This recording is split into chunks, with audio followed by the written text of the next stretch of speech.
Hi, I'm Arianna, and this is my life with CU. The briefest way I can explain it is hives, struggles breathing, itchy skin, burning skin,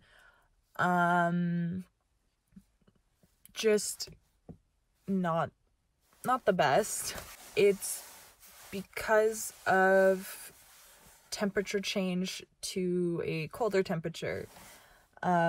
Does not always have to be -30 or ice cubes or whatever people have now conceived being allergic to the cold is.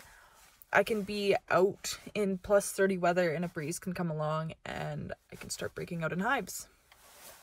I've had it since I was 14.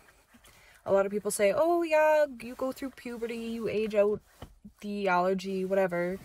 But I'm now 21, I still have it, and it is what it is. I live in Alberta. We do get quite cold winters. I'm quite lucky this year because today it is 3.5 degrees out instead of -25 like it normally is in November. But it's still cold enough for my body to be like, oh, hives, hives, hives. My daily life is worrying about, okay, am I going to be in AC? Is somebody going to turn on AC? Am I going to be outside for too long? What do I have to do today? What's the weather? It's all things I have to think about before I even get dressed and leave my house. And when I leave my house, I have to be concerned with, okay, is my car warm enough? Did I remember to bring an extra jacket or sweater or whatever? Just to try and explain this in such a short period of time is way too hard. Essentially, being allergic to the cold sucks. I'm used to it now. Like I said, I've had it since I was 14. But trying to explain it to someone and them not believing you makes it a lot worse. So, hi! I'm allergic to the cold, and it's completely real.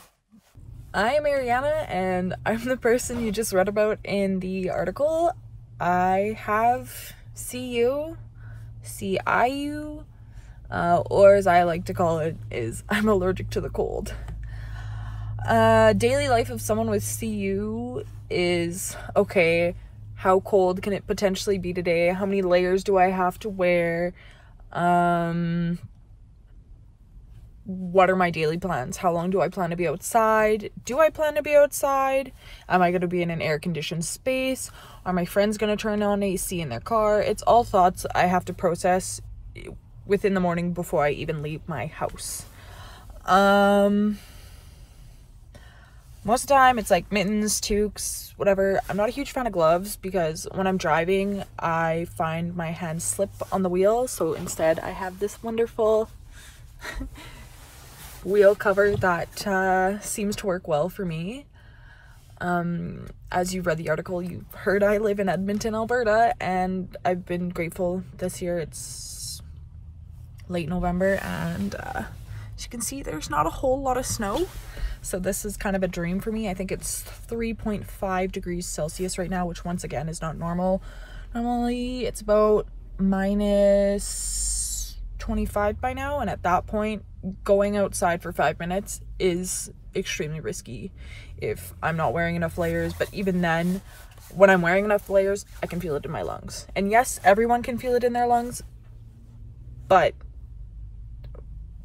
my body will start to react.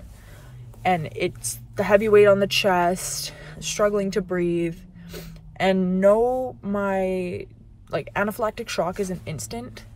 It takes time, but to have to go to the hospital a couple times a month in the winter, it's pretty bad. When people recognize you in the hospital because of your allergy, it's pretty bad. When people recognize me at events that I go to for festivals and whatnot because, oh, it's raining, or oh, it's a little chilly out, can I come hang out in the medical tent just to make sure that I'm safe? It's pretty bad. So that's just a little explanation to see you. This video is 2 minutes now, so I don't think I can do it justice and truly explain it all in a short period of time. It would need to be like 30 minutes, and even then I feel like I'd be missing a lot because